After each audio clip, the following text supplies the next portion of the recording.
4 বছরের বিবাহিত জীবনে এই প্রথমবার আমাদের বাপের বাড়িতে আমরা 3 বোনে একসাথে জ্যৈষ্ঠ মাসের মঙ্গলবারগুলি কাটালাম। একসাথে মঙ্গলবার করব এই কথাটা ভেবে আনন্দও হচ্ছিল, আবার অন্যদিকে দুঃখও হচ্ছিল। তো হাই এভরিওয়ান, গুড মর্নিং। আবারও স্বাগত আমার একটি নতুন ভিডিওতে। আশা করছি সকলে খুব ভালো আছেন আর সুস্থ আছেন, আর আমরাও বেশ ভালো আছি। আজ হলো মঙ্গলবার, এখন ঘড়ির কাঁটায় ওই সকাল 6টার মতো বাজবে। এখন থেকে আজকের ব্লগটা আমি শুরু করছি। আশা করছি আজকের ব্লগটি আপনাদের ভালো লেগে থাকবে। তবে থেকে মায়ের বাড়ি এসেছি, প্রচণ্ড পরিমাণে ঠান্ডা লেগে গিয়েছে, তবে অন্য দিনের তুলনায় আজকে একটুকু ভালো লাগছে শরীরটা, আর আজকে ভয়েসটাও একটু ভালো লাগছে। ভয়েসটা যা পরিমাণে খারাপ হয়ে গিয়েছিল, আমার তো ভিডিওতে ভয়েস দেওয়ার কোনো ইচ্ছাই ছিল না। তবে আপনাদের একটা দুটো সুন্দর সুন্দর কমেন্টের জন্য আমার ভিডিও আপলোড করতে বেশ ভালো লাগে, জানেন তো। আমার একদিনকেও ইচ্ছা করে না যে আমি ভিডিও আপলোড করব না। আজকে উঠেছি মিনিমাম 5:30টার মতো বাজবে, ওই রকম টাইমে উঠে পড়ে আমি আমার ভয়েস ওভারের কাজটা সেরে নিয়েছি। আজকে যেহেতু জ্যৈষ্ঠ মাসের দ্বিতীয় মঙ্গলবার রয়েছে, তো সেই কারণে সকাল সকাল স্নান করে নিতে হবে, তো সেই কারণে সকাল সকাল কাজগুলো বাগিয়ে নিচ্ছি। কাজটা আজকে অনেকটা তাড়াতাড়ি দেওয়া হয়ে গিয়েছে। আজকে যেহেতু অনেকটা বড় ভিডিও ছিল না, একটুকু ছোট ভিডিওই ছিল। তো তারপরে আমি মাকে বললাম, মা আমি ঘরটা মুছে নিচ্ছি, তুমি না হয় অন্য কাজ আরে বাগিয়ে নাও।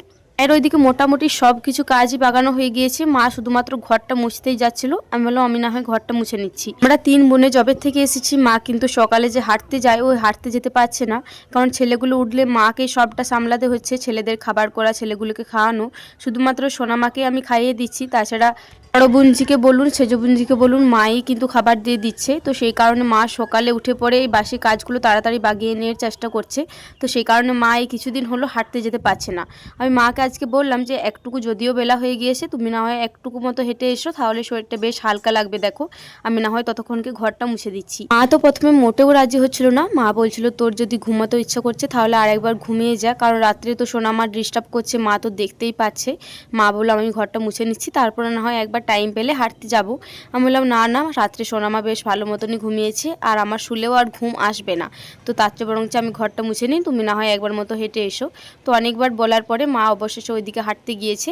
তখনকে এদিকে আমি ঘরটাও মুছে নিচ্ছি। তো হলটা পুরোপুরি মোছা কমপ্লিট হয়ে গিয়েছে, আর 3টে মতো রুম রয়েছে, 3টে মতো রুমও মোছা কমপ্লিট হয়ে গিয়েছে।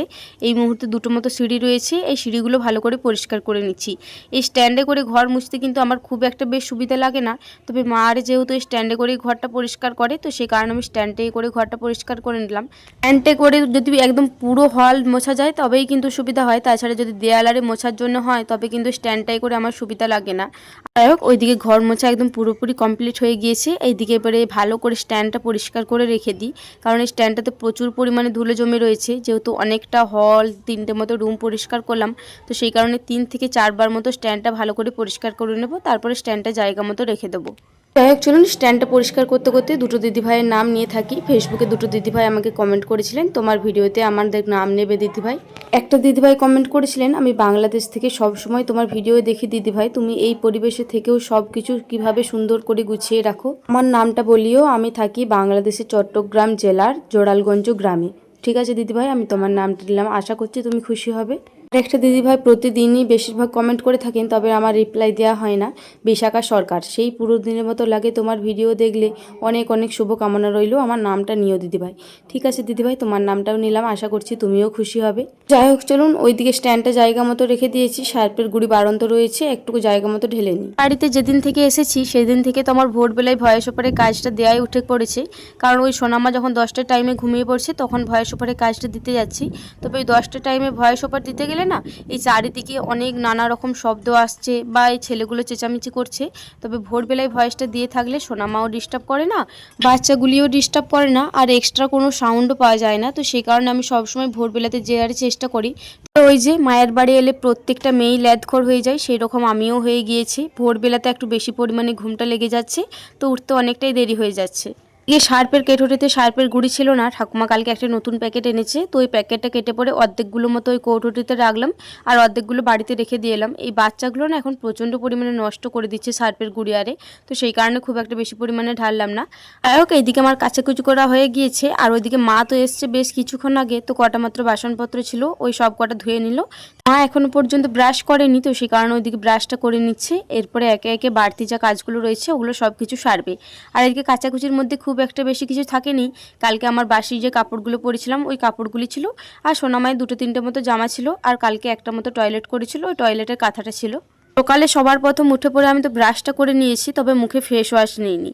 আর ফেস ওয়াশটা উপরে রয়েছে, তো উপরকে আর গেলাম না, গেলে পরেই বাচ্চাগুলো উঠে যাবে। তো নিচেতে একটা মতো রয়েছে, ওইটাই একটুকু মুখে নিয়ে নিচ্ছি।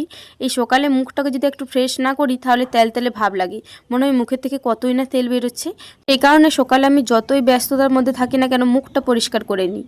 এখন ঘড়ির কাঁটায় ওই 8:45 মতো বাজবে। এই মুহূর্তে আমি স্নান করে চলে এসেছি। স্নান করে এসে পরে দিদিভাইয়ের শাড়িটাও পরিয়ে দিয়েছি। ওইদিকে শেষ দিভাই বড়দিভাই দুজনে কিন্তু রেডি হয়ে গিয়েছে। এই মুহূর্তে আমি রেডি হচ্ছি। আমার স্নান করতে একটুকু দেরি হয়ে গেল, কারণ সোনামাকে একটুকু আম পাকা খাওয়ানোর চেষ্টা করছিলাম। মায়ের তো বেশ অনেকগুলোই দাঁত বেরিয়ে গিয়েছে, ও তো সব কিছুই কামড়িয়ে খেতে পারে, তবে যেগুলো ওর পছন্দ নয় সেগুলো কিন্তু ও কামড়িয়ে খায় না। তো সেই কারণে আমি একটু জুস করে পরে ওকে খাওয়ানোর চেষ্টা করলাম। ও কিন্তু পুরো জুসটাই খেলো। আর সোনামাকে কীভাবে আমি আমের জুসটা করে খাওয়াই ওইটা না হয় আপনাদের সাথে একদিন শেয়ার করব। তো যাই হোক, এদিকে আমি একদম পুরোপুরি রেডি হয়ে গিয়েছি। এদিকে বড়দি ভাই আর শেষদি ভাইও পুজোর থালা নিয়ে একদম রেডি। ওইদিকে বললো মামুন কাকু চলেই এসেছে, তবে আমি কিন্তু এখন দিদি ভাইদের সাথে যাব না, আমি একটুকু পরে যাব। পাকাটি খাওয়ানোর পরেই সোনামা পটি করেছিল, তো ওর তো খিদে পেয়ে যাবে, তো সেই কারণে ভাবছি ওকে একটা মতো কলা পাকা খাওয়াবো, তারপরে আমি যাব। এদিকে কিন্তু বাচ্চাগুলোরও স্নান হয়ে গিয়েছে, শুধুমাত্র বড় বুঞ্জির স্নান হয়নি, সেজ বুঞ্জির আর সোনামায়ের দুজনকারই স্নান হয়ে গিয়েছে। বড়দি ভাইয়ের সেজবুঞ্জি আগে এগিয়ে গেল, আর এই যে এইদিকে এবারে সেজদি ভাই যাবে। আবার সেজবুঞ্জি বলছে আমাকে একটু কলে নাও আর তোমার ভিডিওতে নাও, তো সেই কারণে ওকে একটুখানি কলে নিয়েছিলাম। যাই হোক, ওরা তিনজনা এই মুহূর্তে যাচ্ছে। ওইদিকে বললো মামুন কাকু চলে এসেছে, তো এইদিকে আমাকে আবার টাটা দিচ্ছে, বলছে মিমি আমি আসছি, তোমরা কিন্তু চলে এসো। সোনামাকে কলা পাকা খাওয়াতে আগে কিন্তু প্রচুর টাইম লাগতো, তবে এখন খাইয়ে এমন অভ্যাস হয়ে গিয়েছে মিনিমাম ওই 5 মিনিট মতো টাইম লাগে। তবে ওর সাথে যদি কেউ থাকে তাহলে তো অনেকটাই কম টাইম লাগে। ওইদিকে বড় বুঞ্জি উপরে পড়তে বসেছিল, ওর সাথে একটু ভেগ করছিলাম, তার এই কারণে আজকে কলা পাকাটা অনেকটাই তাড়াতাড়ি খেয়ে নিল। আর ওইদিকে আমি আর সোনামা এই মুহূর্তে বেরিয়েছি পুজো দেওয়ার জন্য। আর শ্বশুর বাড়িতেও একবার ঢুকবো ভাবছি। আর ওইদিকে মা এমনভাবে হাম্পি দিল যেন আমরা চলেই যাচ্ছি। তো সেই কারণে মাকে বললাম যে আমরা যাচ্ছি না, অত হাম্পি দেওয়ার কিছু নেই, আবারও তোমার বাড়িতেই ফিরে আসবো। ওইদিকে মনে হচ্ছে পুজোতে বসেও গিয়েছে বামুন কাকু। একে হয়তো স্নান করে এত তাড়াতাড়ি রেডি হতে পারেনি, তো সেই কারণে এখনো পর্যন্ত একটা দুটো কাকিমা পুজোর স্বাদ নিয়ে পরেই যাচ্ছে। এসে পরে দিদিভাইদের কাছে জিজ্ঞাসা করলাম যে দিদিভাই কতক্ষণ পুজোতে বসেছে, বললো বেশিক্ষণ হয়নি, এই কিছুক্ষণ হলো পুজোতে বসেছে। শ্বশুর বাড়িতে থাকলে তো পুজো দিতে খুব একটা বেশি আসতে টাইম পায় না, যেহেতু রান্না থাকে মুড়ি খাবার থাকে, তো দুটোই ম্যানেজ করতে হয় আমাকে আর দিদিভাইকে, তো সেই কারণে আমি আর দিদিভাই কেউই আসতে পায় না। তবে আজ যেহেতু বাপের বাড়িতে রয়েছি, তো সেই কারণে দিদিভাইদের সাথে এলাম। আর আমার এই 4 বছরের বিবাহিত জীবনে এই প্রথমবার আমরা 3 বোনে বাপের বাড়িতে এই জ্যৈষ্ঠ মাসের মঙ্গলবারগুলো কাটাচ্ছি। এই এত বছর বিয়ে হয়েছে, 1 বছর এই জ্যৈষ্ঠ মাসের মঙ্গলবারগুলো একসাথে কাটাতে পাইনি। একদিক থেকে খারাপও লাগছে, যেহেতু মেজদি ভাই আসেনি ওর জন্য খারাপ লাগছে। আর এইদিকে তো সোনামা এসে পড়েই ওর ঠাকুরদে কলে চেপে গিয়েছে। প্রথমে বড় কাকিমার কলে চেপেছিল, এই মুহূর্তে ছোট কাকিমার কলে চেপেছে। ও আবার না একটু লাজুকে ভাব, জানেন তো। ও পুরো ওর বাবার ধাতটা পেয়েছে। ওর বাবা ঠিক যেমন ও ঠিক তেমন, ওর বাবার মতো দেখতে সবাই তো বলে। তো যাই হোক, পুজো কমপ্লিট করার পর একবার শ্বশুর বাড়িতে ঢুকেছিলাম, তারপরে এই মুহূর্তে পুজো হয়ে গিয়েছে, আমরা বাড়িতে চলে এসেছি। এসে পরে যে ঠাকুরের সিঁদুরটা রয়েছে ওইটা আমাদের এই মঙ্গলবারে সবাইকে কপালে টিপে আর এই শাখা সিঁদুরে দিয়ে থাকে। এতে নাকি বলে যে স্বামীদের আরও দীর্ঘায়ু বাড়ে, স্বামীদের মঙ্গল হয়। তো যাই হোক, এইদিকে ঠাকুরের অল্প পরিমাণে প্রসাদ নিলাম, প্রসাদটা খেয়ে পরে এবারে জল খেয়ে নিচ্ছি। প্রচণ্ড পরিমাণে জল তেষ্টা পেয়েছিল জানেন তো। এদিকে জলটা খাওয়ার পরে মা একটু মিছরির শরবত ভিজিয়ে রেখেছিল সবার জন্য, তো শরবতটা খেয়ে পরে আমি ওইদিকে সোনামাকে ঘুম পাড়িয়ে দিয়েছি। এইদিকে ততক্ষণকে শেষদি ভাই ঘুগনিটা সাতুলে নিয়েছিল। মাকে বলে গিয়েছিলাম যে আমরা যতক্ষণকে না আসছি তুমি আর ঠাকুমা না হয় মুড়িটা খেয়ে নেবে, তারপরে আমরা এসে পরে খেয়ে নেবো। তবে ওই যে মায়ের মন, আমরা কেউ খাইনি বলে মাও এখনও পর্যন্ত মুড়িটা খায়নি। তো যাই হোক, এসে পরে মা সকলকেই মুড়ি দিয়ে দিল। তো সবাই কিন্তু এক বাটি করে নিয়েছে, আবার থালাতেও নিয়েছে। প্রচণ্ড পরিমাণে গরম ছিল, তো সেই কারণে বড়দি ভাইকে বললাম মুড়িগুলো ভালো করে মাখিয়ে দে। এই ছোটোবেলাতে না আমি মোটেও মুড়ি মাখাতে পারতাম না, বড়দি ভাই আমার বেশিরভাগ মুড়িগুলো মাখিয়ে দিত। এদিকে সবাই মিলে একসাথে মুড়ি খেতে বসে পড়েছি, আমি সেজদি ভাই বড়দি ভাই ঠাকুমা মা পুচু। এদিকে দুটো পুচু, শুধুমাত্র আমার সোনামাটাই নেই। সোনামাকে ঘুম পাড়িয়ে দিয়েছি, ওই যে ওকে কলা পাকা খাইয়ে নিয়ে গিয়েছিলাম, তো সেই কারণে আর কিছু খাওয়াইনি। আমাদের মুড়ি খাওয়াটি কমপ্লিট হয়েছে। আজকে তো আর সেরকম কোনো কাজ বাজ নেই, দুপুরে এবারে শুধু ডালিয়া হবে। ডালিয়াটা ঠাকুমা প্রচণ্ড পরিমাণে ভালো করতে পারে, তো সেই কারণে ঠাকুমা ওইদিকে ডালিয়াটা করছে। আর আমরা এইদিকে সকলে মিলে শুতে এলাম একবার মতো। আমরা সবাই মিলে শুতে এসেছি, আর এইদিকে সোনামা উঠে হাজির। ও ঘুমোলে আমরা মনে হয় যে একবার মতো ঘুমিয়ে নিই, না হলে ও উঠে পড়লে আর কাউকে ঘুমোতে দেবে না, পুরো ঘর একদম মাতিয়ে রেখে দেবে। আর ওই যে দুটো পুচু সোনা রয়েছে, 3টে পুচু সোনাতে আমাদের ঘর একদম পুরো মাতিয়ে রেখে দিচ্ছে। আর উঠে একটুকু বায়না হয়েছে হয়েছিল। একবার মতো একটু ব্রেস্ট ফিডিং করালাম, তারপরে একটু তাল মিষ্টির জল খাইয়ে এদিকে একটা খাতা আর একটা পেন দিয়ে বসিয়ে দিয়েছি। বেশ ভালো মতো বসে আছে। এখন ঘড়ির কাঁটায় মিনিমাম ওই দুপুর 2টো মতো বাজবে। এই মুহূর্তে আমরা আবারও সকালে বসেছি দুপুরের খাবার খেতে। আজকে দুপুরে তো অল্প পরিমাণে চিড়ে খেতে হয়, আপনারা তো সকলেই জানেন, এর আগের মঙ্গলবারে আপনারা দেখেইছিলেন। আর এইদিকে মা কালকে আজকের মতো দুধের টক দই বসিয়েছিল বাড়িতে পাতা, কিন্তু এটা ফ্রিজে রাখলে হয়তো একটু ভালো করে সেট হতো, তবে ফ্রিজে যেহেতু রাখা হয়নি তো সেই কারণে একটুকু জল সরে গিয়েছে। আর মা আমাকে প্রথমেও অনেকটা পরিমাণে চিড়ে দিয়েছিল, তো সেই কারণে অল্প পরিমাণে চিড়েটা কমিয়ে দিয়েছিলাম। আর অল্প পরিমাণে মা এদিকে দিল গুড়, আর আমিও এদিকে নিয়ে নিলাম টক দই অল্প পরিমাণে। যেহেতু আমার এমনিতে খুব একটা বেশি খেতে ভালো লাগে না, একটু বেশি পরিমাণে খেয়ে নিলে একটু গা গুল্লাই, তবে এই টক দই আম পাকা আর গুড় দিয়ে যদি চিড়ে মাখা হয় তবে কিন্তু আমার দুর্দান্ত লাগে। আমি অল্প পরিমাণে নিয়েছিলাম প্রথমে, যে সবাইকার হোক, তারপরে যদি বাড়তি থাকে নেব। তবে ওই যে মা আবার ওইদিকে অনেকটা পরিমাণে দিয়ে দিয়েছে, আর এদিকে আম পাকাও দিয়ে দিয়েছে। কী যে স্বাদ, মানে কি আর বলবো, এই স্বাদের কোনো ভাগ হবে না। অল্প পরিমাণে খাবো বটে, তবে এই অল্প পরিমাণে খাবারটা একদম তৃপ্তি সহকারে খাবো। তো জানে যে আমার টক দই আর আম পাকা দিয়ে চিড়ে মাখা কতটা পরিমাণে ভালো লাগে, তো মা সেই কারণে বলছিল আরও অল্প পরিমাণে নেই, তবে আর নিলাম না, কারণ এখনও পর্যন্ত ডালিয়াটা খেতে বাকি রয়েছে। আর এইদিকে আমটাও এত সুন্দর মিষ্টি ছিল, ওই যে কালকে সোনামায়ের পাপা এনেছিল। আর এদিকে লিচুগুলোও খেয়ে নিচ্ছে একে একে, তবে খুব একটা বেশি পরিমাণে খাইনি, কারণ বাচ্চাগুলো লিচু খেতে প্রচণ্ড পরিমাণে ভালোবাসে, তো সেই কারণে আমরা খুব একটা বেশি পরিমাণে খাইনি। আর ওইদিকে কলা পাকাও ছিল 1 ডজন মতো, তবে কলা পাকা কেউ নেয়নি।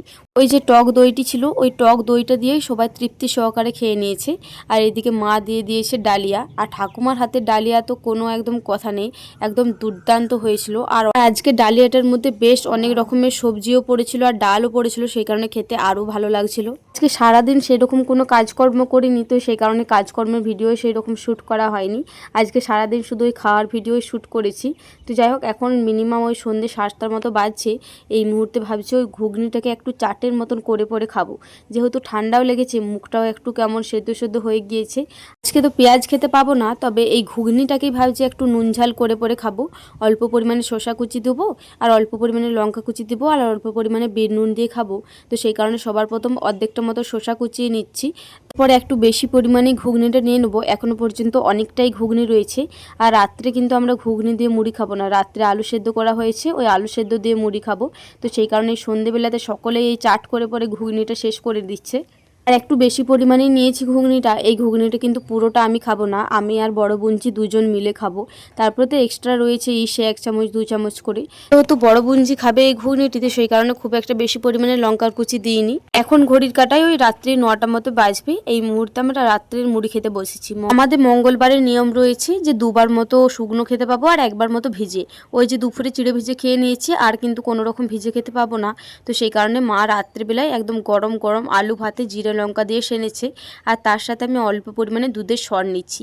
এই দুধের সর দিয়ে আলু সেদ্ধ দিয়ে মুড়ি মাখা কী যে ভালো লাগে। বিয়ের আগে পর্যন্ত আমি দুধ ছাড়া মুড়ি ভাত কোনো কিছুই খেতাম না, আর আমাদের বাড়িতে প্রচুর দুধও হতো। এমনকি বাড়িতে মাংস আরে হলেও আমি মাকে বলতাম যে আমাকে আগে দুধটা দাও, তারপরে না হয় মাংস দেবে। আমার মাংস না হলেও চলবে, তবে আমার দুধটা কিন্তু একদম অলমোস্ট চাই। যাই হোক, চলুন রাতের খাবার খেতে খেতেই আজকের ভিডিওটা শেষ করছি। আবারও দেখা হবে পরবর্তী কোনো ভিডিওতে। ততক্ষণে সকলে খুব ভালো থাকবেন, সুস্থ থাকবেন। আজকের ভিডিওটি ভালো লেগে থাকলে একটি লাইক, কমেন্ট, শেয়ার, সাবস্ক্রাইব করে আমার এই ছোট্ট চ্যানেলটির পাশে থাকবেন।